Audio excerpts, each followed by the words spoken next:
Que la paix, la grâce et la miséricorde de Dieu soient avec tous les enfants de Dieu qui sont en réalité mes compatriotes célestes. Que la paix, la grâce et la miséricorde de Dieu soient avec vous dans les noms puissants de notre Seigneur Jésus-Christ. Et c'est votre frère, Blanchard Ingala, depuis la Chine, apôtre du Seigneur.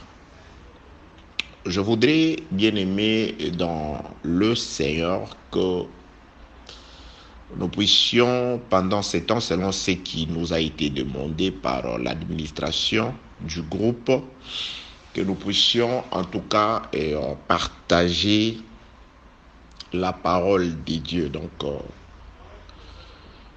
je voudrais que vous et moi soyons, en tout cas, comme il a été d'ailleurs dit dans les Saintes Écritures, soyons enseignés par le Maître. Je voudrais que je sois l'un des premiers bénéficiaires de ce qui va être dit, enseigné pendant tout le temps que nous allons en tout cas passer ensemble. Donc, je crois que le thème qui est en réalité Jésus-Christ, parce que vous savez tous que je ne dois que vous parler de Jésus-Christ qui est le point culminant du salut, qui est la porte, la seule, l'unique porte du salut, qui est le sauveur, l'unique, le seul. Alors, Jésus-Christ, c'est la parole. Donc, nous allons choisir une porte. C'est comme ça que j'ai toujours défini, en tout cas, ce que nous appelons les thèmes. Donc, c'est juste une porte par laquelle nous entrons dans la maison appelée Jésus-Christ. Nous entrons dans les appartements, nous entrons dans les corps, car le Seigneur, c'est tout un corps. Donc, il nous faudra naviguer dans ces corps-là. Alors, la porte par laquelle nous entrons, c'est juste ça le thème. Mais en soi, ce que nous allons exploiter en ces lieux, c'est juste Jésus-Christ, car nous ne pouvons que parler de Jésus. Il est le seul de qui il est question dans le rouleau du livre. Donc, c'est lui l'auteur du salut, c'est lui le sauveur, c'est lui le salut, c'est lui la parole qui sauve, c'est lui, il est tout. Donc, voilà, bien-aimés dans les Seigneurs. Donc, comme cela a été communiqué, donc nous allons partager sur Jésus-Christ dans le thème intitulé. Et attendez, je vais dans le thème intitulé l'interruption du travail dédommagé par l'agresseur. Donc, l'interruption du travail, c'est-à-dire quelqu'un va cesser de travailler et cette personne-là sera dédommagée, c'est-à-dire on réparera ces torts-là. Donc, une personne qui sera agressée et cette agression conduira à la cessation du travail ou à l'interruption du travail. Cette personne-là ne sera plus à mesure de travailler parce qu'il sera agressé et l'agresseur se verra dans l'obligation de pouvoir dédommager cette personne-là. Que la paix, la grâce et la miséricorde de Dieu soient avec vous. Donc, l'interruption du travail qui sera dédommagée par l'agresseur. Je donne un exemple simple pour vous expliquer le thème, la porte. Donc, c'est très important de comprendre le sujet et autour duquel nous allons en tout cas tourner, nous allons ergoter. Donc, nous allons parler sur l'interruption du travail. Je donne un exemple. Quelqu'un vous trouve quelque part, il vous agresse et vous rend indisponible de travailler. Pendant tout le temps que vous êtes à la maison, que vous ne travaillez pas, donc vous êtes au chômage, et l'agresseur sera tenu de pouvoir vous dédommager. le temps passé sur les lits, les temps des chômages, les temps de l'interruption du travail. Ces temps-là est dédommagé pas par n'importe qui, mais par l'agresseur. C'est une loi qui a été établie par l'Éternel. Que la paix, la grâce et la miséricorde de Dieu soient avec vous. Bien-aimés dans les Seigneurs, je crois que l'objectif de tout ce que nous allons dire ne sera que de pouvoir vous rapprocher de Dieu.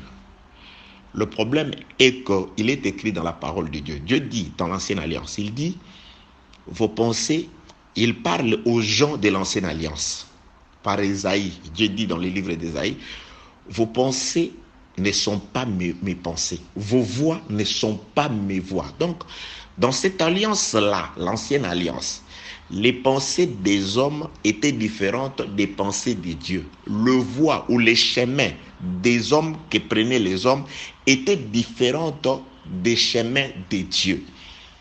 C'est dans cette alliance-là, c'est pourquoi j'ai toujours dit, lorsque même dans la prière, nous prions, nous devons comprendre la parole de Dieu afin de pouvoir contextualiser les promesses. Ça, ce n'est pas pour nous l'Église. Car tout le temps que les pensées des hommes étaient différentes des pensées de Dieu, l'homme restait éloigné de Dieu. C'est pourquoi Dieu dit, de même que les cieux sont éloignés de vos têtes, ainsi mes pensées sont différentes de vos pensées. Vous voyez?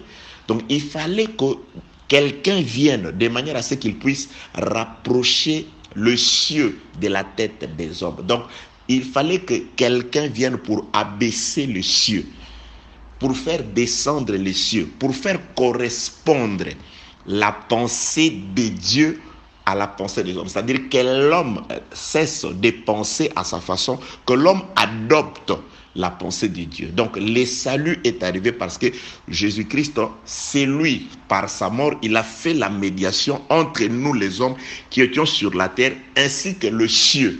Le trône de Dieu est descendu.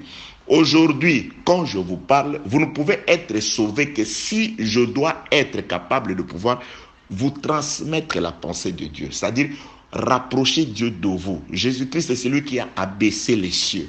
Jésus-Christ est celui qui a fait correspondre la pensée de Dieu à la pensée de l'homme. C'est pourquoi on l'appelle Emmanuel. Ce qui veut tout simplement dire Dieu au milieu de son peuple. Donc Dieu a élu domicile dans l'homme par Jésus-Christ. Que la paix, la grâce et la miséricorde de Dieu soient avec vous. Donc, je ne serai pas là pendant tout le temps que nous allons passer uniquement pour vous expliquer des choses. Je vais certainement vous expliquer les choses, mais dans l'objectif que ces choses expliquées puissent habiter en vous.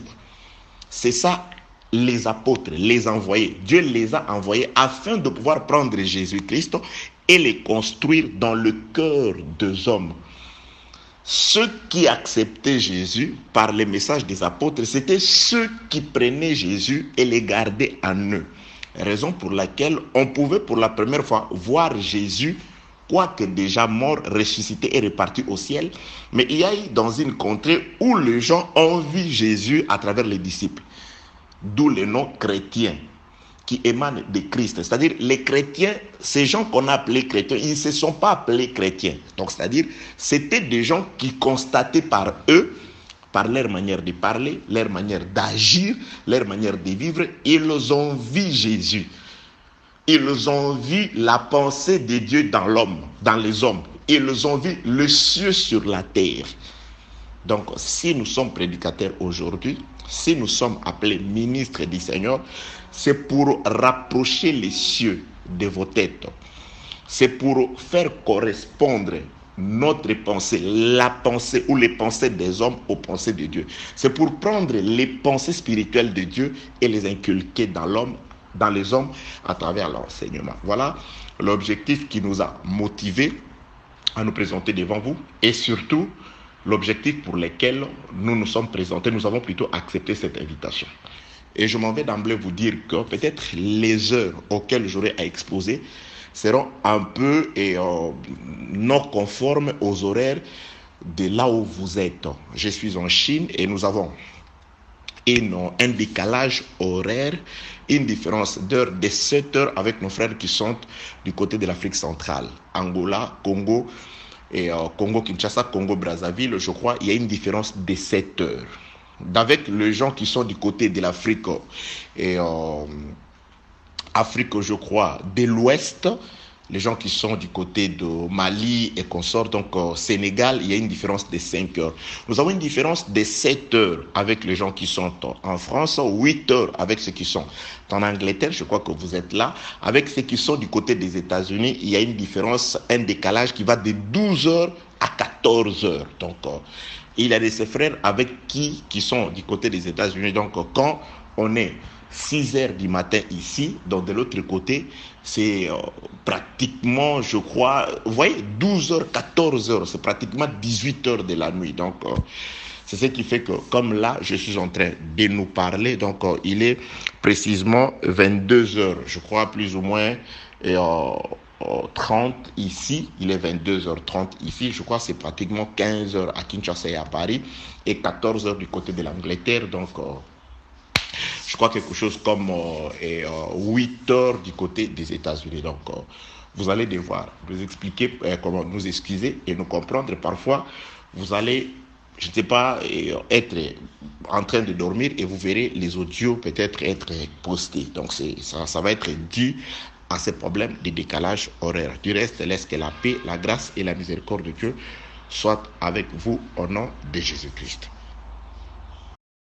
Que la paix, la grâce et la miséricorde de Dieu soient avec vous dans le nom puissant de notre Seigneur Jésus-Christ. Nous avons dit que nous avons parlé de Jésus-Christ à travers le thème l'interruption du travail dédommagé par l'agresseur. Donc, bien-aimés, nous allons sans plus tarder prendre les Saintes Écritures. Je suis dans le livre d'Exode. C'est là où nous allons trouver notre thème. Donc, c'est-à-dire, nous n'inventons pas tout ce que nous avons annoncé comme thème, c'est-à-dire porte par laquelle nous entrerons dans le corps du Seigneur. Nous trouverons cela dans la parole de Dieu, car voici, je viens dans le rouleau du livre. Donc, le Seigneur, s'il veut arriver quelque part, le moyen de transport qu'il utilise, c'est le rouleau.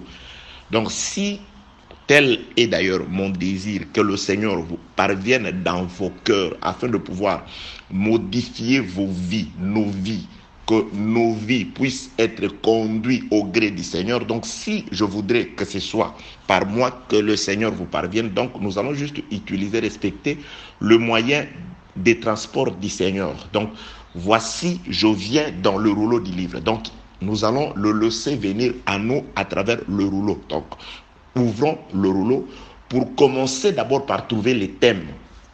Donc, c'est sur quoi nous allons parler, doit se retrouver dans le rouleau du livre. Donc, je suis dans le livre d'Exode, je prends Exode comme annoncé, chapitre 21.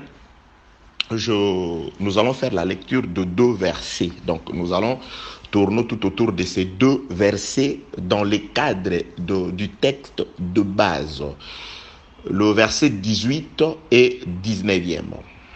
Donc, Exode chapitre 21, j'ai toujours insisté parce que la lecture est très importante. Bien aimé, ça ne nous servira à rien de pouvoir attendre des révélations, des prophéties, la connaissance, la doctrine, si au départ nous n'allons pas maîtriser l'essence de la lettre. Ça, c'est très important. Nous ne croyons pas comme ceux qui disent que l'inspiration est plus forte que les Écritures. Ça, c'est une abomination. L'inspiration ne peut en aucun cas être plus forte que l'écriture, car c'est l'écriture qui confirme l'inspiration. Nous tenons d'autant plus certain, c'est-à-dire nous pouvons certifier l'inspiration que si elle se trouve dans l'écriture. Donc c'est l'écriture qui enfante l'inspiration. C'est l'écriture qui explique l'inspiration. C'est l'écriture qui produit l'inspiration. Donc, l'inspiration ne peut pas être plus forte que l'écriture, car l'écriture, c'est la base. C'est l'écriture qui produit l'inspiration. C'est l'écriture qui justifie l'inspiration. Raison pour laquelle il est écrit dans le livre de Deutéronome que s'il apparaissait, Deutéronome chapitre 13e, un devin, un prophète qui annonçait un fait ou un événement et que cela s'accomplissait, ne le suivez pas d'abord. Mais si après avoir annoncé ce fait-là ou prophétisé un acte vrai et que par la suite il vous dit allons voir d'autres dieux que vos pères n'avaient pas connus, vous allez comprendre que ce prophète-là, c'est moi qui vous ai mis à l'épreuve. Vous n'allez pas suivre ce prophète-là. C'est-à-dire, quelle que soit la prophétie, nous devons voir quel Dieu, or Dieu c'est la parole, comment placer cette prophétie-là. C'est pourquoi nous comprenons que lorsque quelqu'un dit que l'inspiration est plus forte que les Écritures, nous comprenons facilement que c'est une abomination. C'est quelqu'un qui ne maîtrise rien. C'est quelqu'un qui veut ouvrir une porte afin de pouvoir introduire des raisonnements. Car tout ce qui doit se dire ou tout ce qui peut être raconté comme inspiration doit avoir pour soubassement ou pour base les Écritures. Que la paix, la grâce et la miséricorde de Dieu soient avec vous dans le nom puissant de notre Seigneur Jésus-Christ. Lisons les Saintes Écritures. Exode chapitre 21, le verset 18 et 19e. Si des hommes se querellent et que l'un d'eux frappe l'autre avec une pierre ou avec le poing, sans causer sa mort, mais en l'obligeant à garder les lits, celui qui aura frappé ne sera point puni. Dans le cas où l'autre viendrait à se lever et à se promener dehors avec son bâton, seulement il dédommagera de son, il les dédommagera de son interruption de travail et il le fera soigner jusqu'à sa guérison.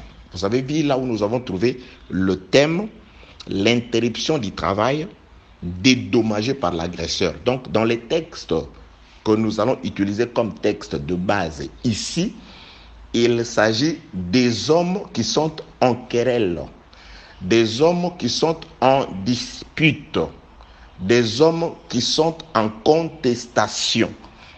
Et les hommes qui se querellent arrivent à ne pas s'entendre et ils vont se battre.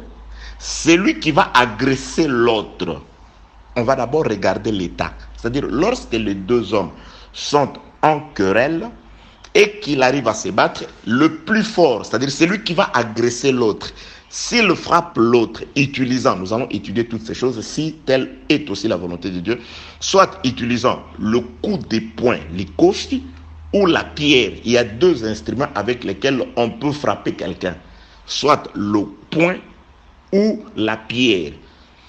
S'il utilise l'un des deux instruments et que la personne agressée, la victime, n'est pas morte, c'est lui qui aura agressé son prochain, l'agresseur, il va faire deux choses. Qu'est-ce qu'il va faire? Premièrement, il va dédommager l'interruption du travail. Parce que lorsque la victime est agressée, il va subir la rupture du travail, c'est-à-dire il n'ira pas au travail. Il va garder les lits pendant un temps. Pendant qu'il ne travaille pas, pendant qu'il est sur les lits, l'agresseur fera deux choses. Qu'est-ce qu'il va faire?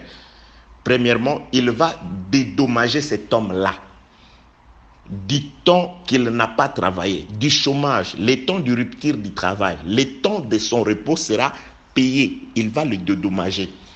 Je te frappais, tu n'es pas allé travailler. Alors moi, je veux payer les dédommagements, la réparation. Il va verser quelque chose, il va payer les dédommagements. Ça, c'est la première des choses. La deuxième des choses, il va le soigner jusqu'à la guérison. Nous allons aussi lire la version d'Arbi et la version Semer qui dit il le guérira, il le soignera jusqu'à sa guérison. Donc ce sont les choses que nous allons étudier pendant tout ce temps et nous allons comprendre quelle est la pensée de Dieu à travers ces choses-là. Parce que nous comprenons que toutes les Écritures disent la parole de Dieu s'accomplissent en Jésus. nous allons voir l'accomplissement de cette loi dans le corps de Jésus et aussi dans le corps de Jésus. C'est-à-dire dans Jésus comme l'envoyé de Dieu, le Sauveur, aussi dans Jésus qui est nous, parce que nous sommes l'Église, nous sommes les corps du Seigneur. Donc, l'accomplissement de la parole doit se vivre dans le corps spirituel de Jésus, aussi dans le corps de Jésus sur la terre. Les promesses de gloire qui ont été faites, qui se sont accomplies dans le corps de Jésus, c'est-à-dire, ça s'est accompli dans Jésus, oui. Ceci, ça s'est accompli dans Jésus. Nous devons aussi voir ça dans nos vies, si et seulement si nous sommes les corps de Jésus.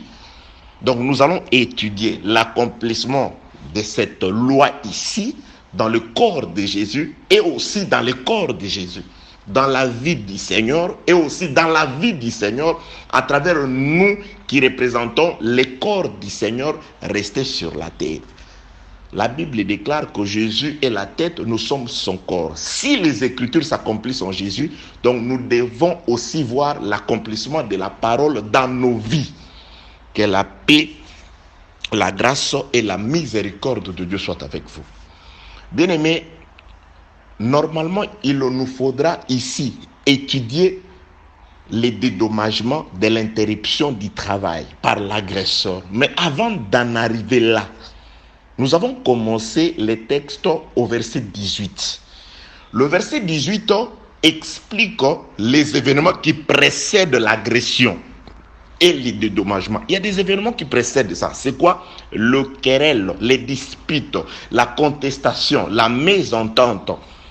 Il y a eu une querelle, c'est-à-dire ce ne sont pas des gens qui se sont battus en vain. Non, ils étaient déjà en querelle, en dispute, en contestation. Ils discutaient déjà. Ils ne voyaient pas dans la même direction parce qu'il y a querelle entre des individus lorsqu'ils cessent de voir dans la même direction. C'est ce qu'on dit aussi lorsqu'ils ne mettent pas sur la même longueur d'onde. C'est-à-dire vous ne voyez pas la chose de la même façon et très souvent ça conduit à des disputes. Que la paix, la grâce et la miséricorde de Dieu soient avec vous. Donc, nous ne commencerons pas. Nous n'allons pas expliquer les dédommagements, l'agression et toutes ces choses si nous ne partons pas dans la cause, ce qui a occasionné la lutte, la bagarre, l'agression, les querelles. Nous allons aussi comprendre la raison de la querelle et qui sont ces deux hommes-là. Que Dieu vous bénisse.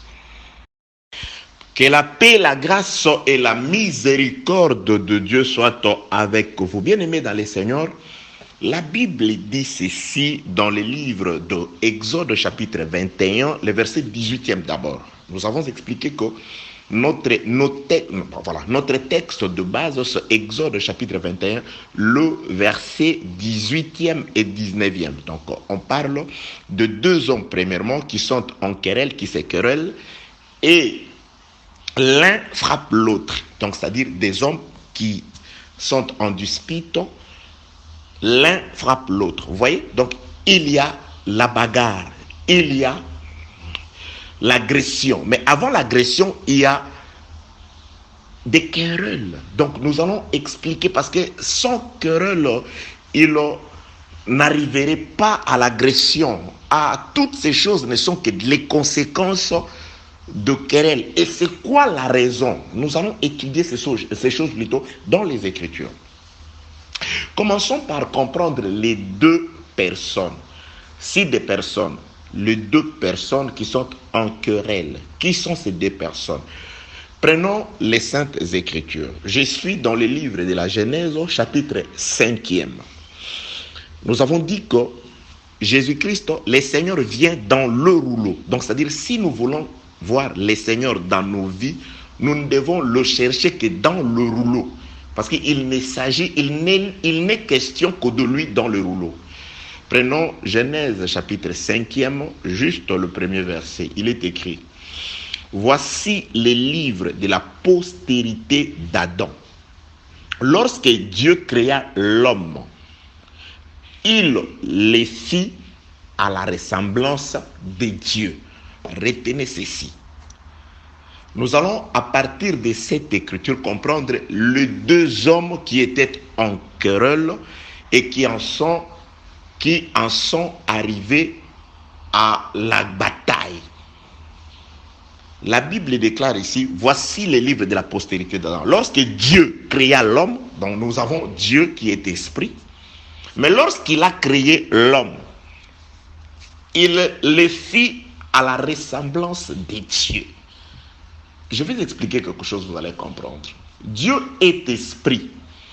Mais lorsque Dieu a voulu créer l'homme, la Bible dit que l'homme a été créé à la ressemblance de Dieu. C'est pourquoi je m'en vais nous expliquer ceci par rapport à ceux qui ne comprennent pas que Jésus-Christ est Dieu parce qu'il est venu sous forme de l'homme. Lorsque Dieu veut créer l'homme, Dieu vient sous forme de l'homme. Donc, ce que nous avons vu, parce qu'aujourd'hui, nous avons été recréés par la parole. La nouvelle naissance, parce que nous avons la première naissance, nous avons la nouvelle naissance. La nouvelle naissance, c'est la récréation. Dieu nous a recréés. Lorsque nous acceptons la parole de Dieu, la Bible déclare, nous devenons une nouvelle créature. Celui qui nous crée, celui qui nous donne la nouvelle naissance, celui qui fait de nous de nouvelles créatures, c'est Dieu lui-même à travers Jésus. Donc, lorsque Dieu voulait créer l'homme pour la seconde fois, afin de pouvoir lui donner la nature divine, Dieu est venu dans la chair. Il est venu comme l'homme. Nous allons voir ça. Donc, lorsqu'on dit que Dieu a créé l'homme à son image et selon sa ressemblance, donc ça parlait aussi de Jésus d'abord, parce que Adam c'est l'ombre, la réalité c'est en Jésus. Lorsque Dieu voulait créer, parce que le vieil homme étant tombé dans le péché et dans la mort, lorsque Dieu voulait recréer l'homme, Dieu doit revêtir la forme de l'homme. Il doit venir comme l'homme, afin de pouvoir créer l'homme à son image. Parce qu'aujourd'hui, nous sommes à l'image et à la ressemblance de Jésus. Il nous a créés et il nous a donné l'image et la ressemblance de lui. Donc Jésus dans la chair, c'est Dieu qui est venu créer l'Adam nouveau. Nous sommes sur la terre, mais nous reflétons l'image de Dieu invisible à travers notre vie. De même que Jésus-Christ était l'image de Dieu invisible par son esprit, par sa parole, nous devenons comme Jésus. Que la paix, la grâce et la miséricorde de Dieu soient avec vous. Donc, je retourne la pensée de Exode, chapitre 21, le verset 18e d'abord. Lorsque des hommes sont en querelle, les deux hommes dont il s'agit, qui sont entrés en querelle et qui sont arrivés jusqu'à se battre, il s'agit de Dieu et de sa créature, de son chef-d'œuvre qui était Adam. Donc il s'agit de Dieu et d'Adam. À un moment, vous allez me dire, est-ce qu'à un moment, Dieu et l'homme sont entrés en querelle? Bien sûr que oui, nous allons voir et confirmer cela à travers les Écritures. Que la paix, la grâce et la miséricorde de Dieu soient avec vous. Parce que lorsque Dieu est venu même sur la terre, lorsqu'il a revêtu la chair, selon que disent les Écritures, en Jésus a habité corporellement toute la plénitude de la divinité. Il était sans cesse en querelle avec les Juifs. Il lui cherchait des querelles. Il le lapidait parfois. Il voulait le tuer. Parfois il s'enfuyait. Il l'insultait. Jésus-Christ était incessamment en querelle avec les hommes. Donc, c'était le reflet parfait de Dieu et Adam dans les jardins. Que la paix, la grâce et la miséricorde de Dieu soient avec vous. Je vais expliquer les choses, mais je voudrais ici que nous puissions comprendre que ce que nous allons dire, il s'agit de la relation entre Dieu et l'homme, entre Dieu Tout-Puissant, le Créateur des cieux et de la terre, et Adam, son chef-d'œuvre, sa créature. Lorsque Dieu a créé Adam, la Bible déclare dans le livre de la Genèse, chapitre 2, Dieu a pris de la poussière de la terre, il a formé, il a donné une forme à la poussière de la terre, et ensuite il a soufflé. Vous voyez ce que Dieu a fait? Il a fait deux choses. Avant de souffler, il a d'abord donné une forme. Il a donné la forme à la poussière de la terre. Donc avant, Adam était informe et vide. Dieu devait prendre une poussière informe et vide, donner la forme à la poussière et souffler dans la poussière afin que la poussière qui était vide puisse recevoir l'esprit à son intérieur. Ainsi, Adam devint un être vivant. Donc Adam a été formé en deux étapes. Dieu retire la poussière, Dieu donne la forme à la poussière. Ensuite, Dieu remplit la poussière parce que Adam était informe et vide. C'est pourquoi Dieu doit faire deux choses. Adam, c'est ça la terre du commencement qui était informe et vide. C'est pourquoi Dieu doit récupérer la terre. Il va donner une forme à la terre et il va remplir la terre de son esprit. Donc Adam, qui était informe, reçoit la forme, ça c'est Genèse chapitre 2, et qui était vide, il reçoit le Saint-Esprit. C'est pourquoi aussi, lorsque nous vous prêchons, nous vous amenons à ces deux choses. La parole de Dieu doit donner à l'homme qui l'écoute la forme d'abord. C'est-à-dire, nous devons aussi avoir l'extérieur qui convient à la piété. Et ensuite, rempli du Saint-Esprit. Parce que Dieu donne et la forme et le souffle à l'intérieur. Vous ne pouvez pas seulement avoir la connaissance, c'est-à-dire le souffle du Saint-Esprit, et que vous avez une forme bizarre. La forme, la ressemblance et l'image de Dieu, c'est ce que nous faisons. Nous vous donnons par la parole, nous vous lavons à l'extérieur, et l'intérieur est rempli du Saint-Esprit. La parole ne peut pas vous laisser comme des sépulcres qui ne sont embellis que de l'extérieur. Au-dedans, ce sont des ossements pourris. Non. Que la paix, la grâce et la miséricorde de Dieu soient avec vous. Nous sommes encore à l'étude des deux hommes qui sont en querelle et qui en viendront à se battre. Nous devons d'abord comprendre qui sont ces deux hommes. C'est pourquoi nous sommes en train d'expliquer comment Dieu a formé Adam. Il a ramassé de la poussière, il a donné une forme à cette poussière et il a rempli de son souffle la poussière qui avait déjà reçu une forme. Parce que Adam était informe et vide. C'est comme ça qu'il est écrit. Au commencement, cette terre-là était informe et vide. Donc, on voulait juste parler de l'homme qui, au commencement, était une poussière informe et vide. On voulait aussi parler de toi et moi. Avant de recevoir la parole, nous étions informes et vides. C'est pourquoi Dieu, lorsqu'il nous reçoit, il nous donne la forme. Ensuite, il nous remplit de son esprit. La forme que nous prenons, c'est la vie de la parole manifestée par les œuvres. Et l'esprit que nous recevons, c'est la manifestation du Saint-Esprit par les dons. Soit vous êtes un don, le ministère de la parole, ou vous avez des dons utiles pour l'usage commun. Que la paix, la grâce et la miséricorde de Dieu soient avec vous. Donc, la parole de Dieu, c'est ce que Jésus-Christ dit. Lavez premièrement l'intérieur de la coupe et l'extérieur apparaîtra net. La pierre qu'on doit utiliser pour construire les temples doit être taillée à l'intérieur comme à l'extérieur. Vous voyez ce que Dieu fait? La pierre est taillée à l'extérieur, on donne une forme et à l'intérieur, on remplit du souffle. Paix, grâce, miséricorde, bénédiction, protection, assistance de Dieu sur vous au nom de Jésus-Christ.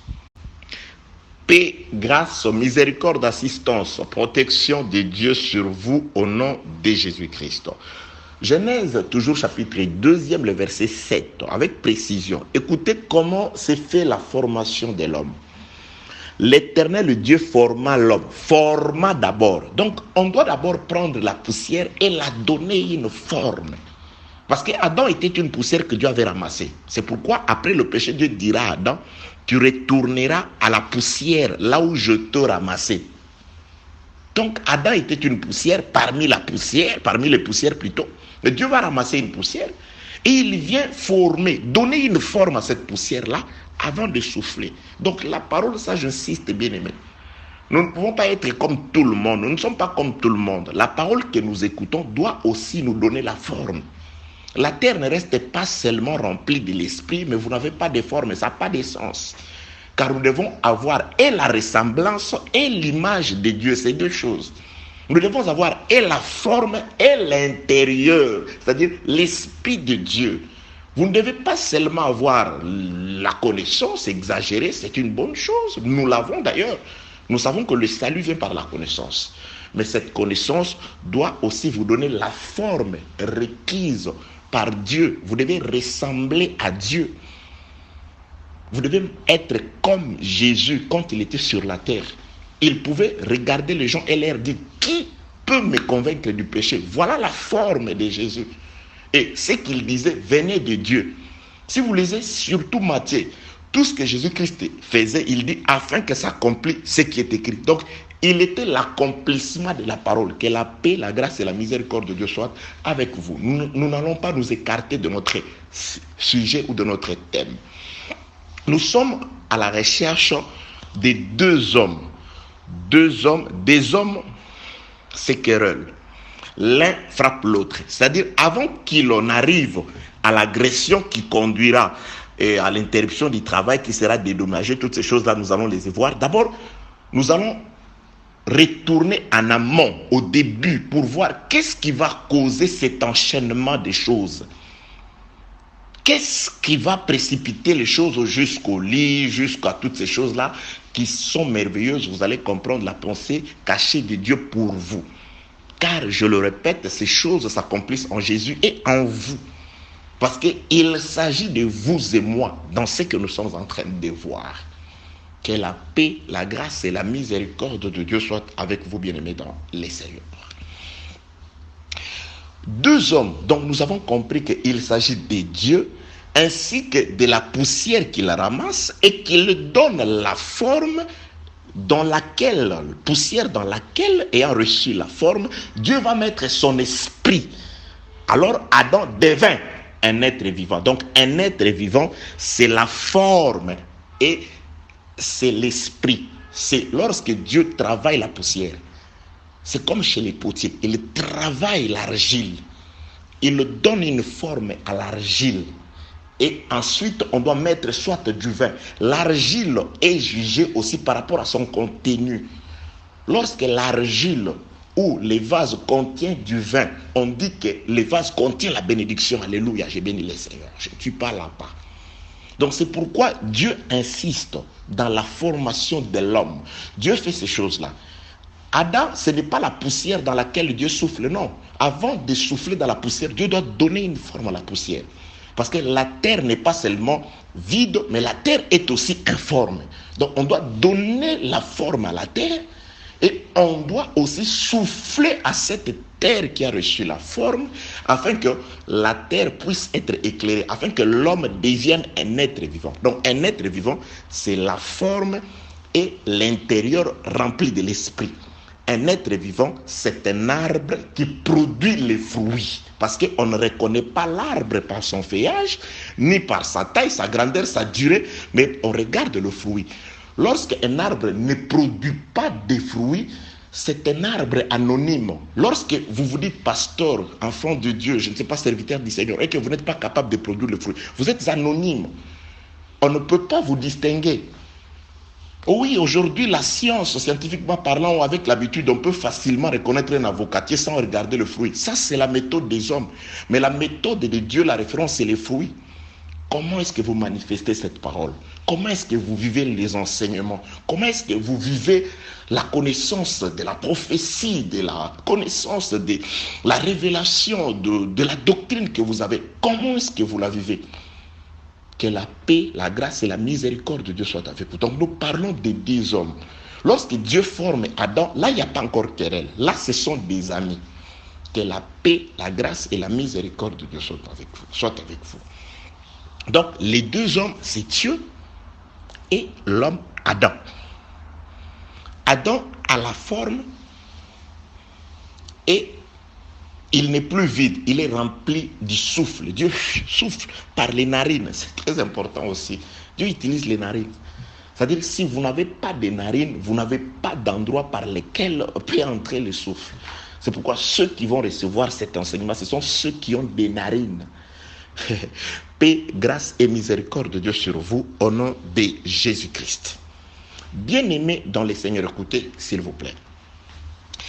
Lorsque Dieu crée l'homme, par la suite, Dieu doit établir un contrat. Chaque rapport, chaque relation a un contrat qui régit. Où il y a une loi, il y a toujours une loi. Même dans nos sociétés, même dans la maison. Dans nos maisons, il y a des lois. Oh non, chez moi, on ne peut pas boire chez moi. Chez moi, voilà, on ne peut pas chaque fois retourner, sauf en cas d'urgence. On ne peut pas rentrer à 2h du matin, 1h du matin. Chacun a des lois chez lui. C'est ce qu'on appelle des mesures pour assurer l'ordre.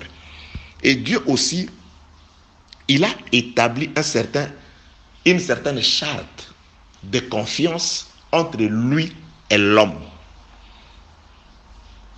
Dieu regarde l'homme, il dit, je t'ai donné la forme et je t'ai donné de mon esprit.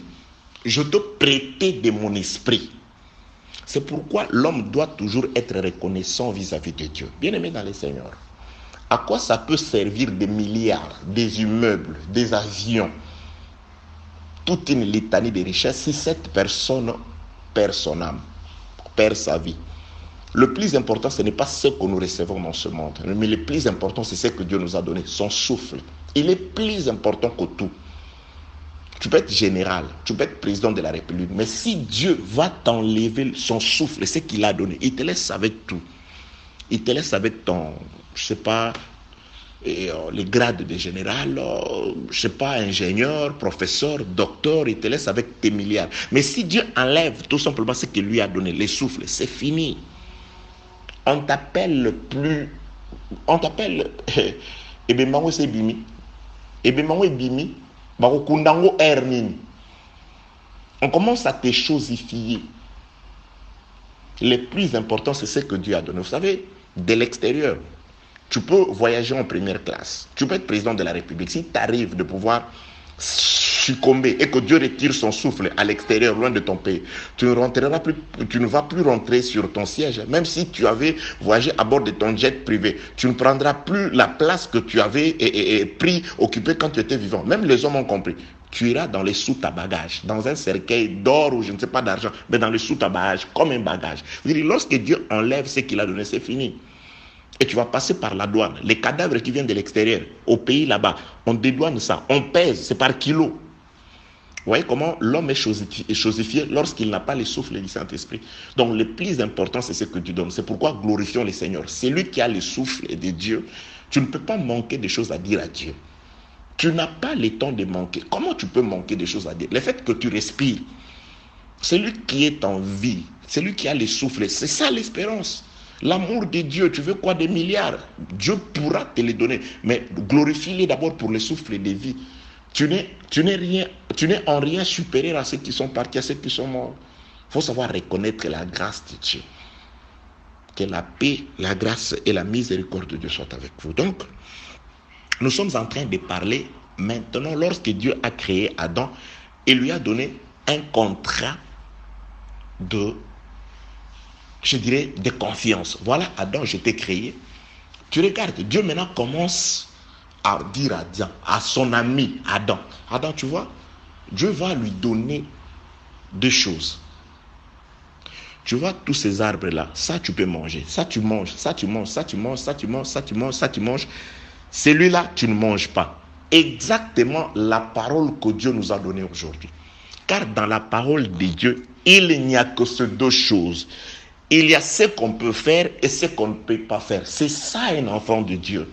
Bien-aimé, lorsque nous allons à l'église, quand nous avons accepté l'enseignement, c'est ça, on ne peut pas sauter ça. Quelles que soient les révélations que nous avons, quelle que soit la connaissance que l'homme peut comprendre, si l'homme perd la notion de ce qu'il doit faire et de ce qu'il ne doit pas faire, c'est ça c'est l'égarement. La parole de Dieu a été donnée pour la première fois au jardin à Adam. Voilà ce que tu peux faire. Voilà ce que tu peux manger. Et voilà ce que tu ne dois pas manger. C'est ça. Ça, c'est le résumé de la parole. Il y a certains bandits qui disent, non, voilà, la première Bible de Dieu, c'était les zodiaques. Ça, ce sont des occultistes. Il ne faut pas même les écouter. La première Bible que Dieu a donnée à l'homme, c'était la loi. C'est la parole de Dieu. Adam, tu vois, ne mange pas ça. Ça mange. Donc, tout le temps que Adam obéissait à cette loi-là, il vivait. Il vivait. Adam se référait, lorsqu'Adam se promenait dans les jardins, s'il voyait devant lui un fruit, avant d'aller le cueillir, Adam se référait à la parole de Dieu. Est-ce que ce fruit que je vais manger fait partie de fruits permis ou prohibés? Ça, c'est ça la parole que Dieu a écrite pour Adam. Que la paix, la grâce et la miséricorde de Dieu soient avec vous.